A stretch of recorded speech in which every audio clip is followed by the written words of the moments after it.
Ratusan kepala daerah yang menang dalam Pilkada serentak 2024 bakal dilantik Prabowo Subianto di Jakarta pada 20 Februari 2025. Dari 545 daerah yang menggelar pilkada, untuk sementara yang akan dilantik sebanyak 505 kepala daerah.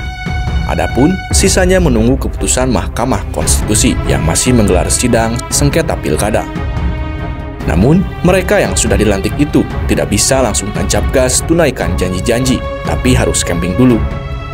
Mereka wajib mengikuti orientasi kepemimpinan yang dilangsungkan selama 8 hari di Glamping Borobudur International Golf, Magelang.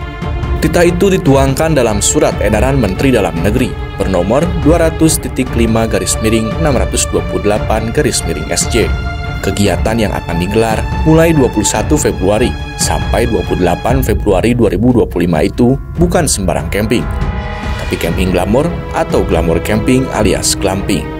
Bedanya dengan camping biasa, fasilitas yang disediakan dalam glamping terbilang lengkap. Jika dalam camping cuma ada tenda, alas tidur tipis, plus alat memasak seadanya, glamping beda cerita. Selain tempat tidur yang nyaman, di dalamnya ada pendingin udara, kamar mandi, meja makan, hingga fasilitas hiburan. Wakil Menteri Dalam Negeri, Bima Arya, mengatakan, selama mengikuti orientasi kepemimpinan atau retreat, para kepala akan tidur di tenda-tenda yang dilengkapi fasilitas lengkap. Pihaknya telah menyiapkan 180 tenda untuk menampung 505 kepala daerah. Berbeda dengan retreat para menteri yang telah digelar pada pekan terakhir Oktober 2024, kali ini satu tenda akan diisi oleh 2-4 kepala daerah. Selain untuk memupuk kebersamaan, para kepala daerah akan diberi beragam materi, mulai seputar tugas pokok dan fungsi kepala daerah, program Astacita, dan pembekalan dari Lemhanas. Selain itu, mereka juga akan dibekali pemahaman mengenai efisiensi anggaran dan peran pemerintah daerah dalam mendukung efisiensi. Namun, untuk mengikuti acara tersebut, ada harga yang mesti dibayar para kepala daerah. Dalam Surat Edaran Mendagri dijelaskan, biaya penyelenggaraan kegiatan selama 8 hari bersumber dari DIPA Badan Pengembangan Sumber Daya Manusia Kemendagri tahun 2025. Di luar itu, tiap pemerintah daerah harus mengeluarkan duit dari APBD untuk akomodasi dan konsumsi, transportasi hingga pakaian seragam.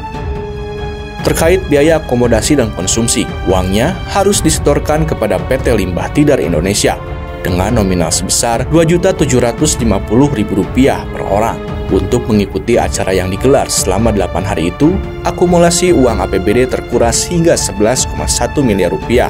Di lain sisi, pemerintah daerah harus memutar otak untuk mengutak-atik anggaran agar sejalan dengan keinginan orang pusat.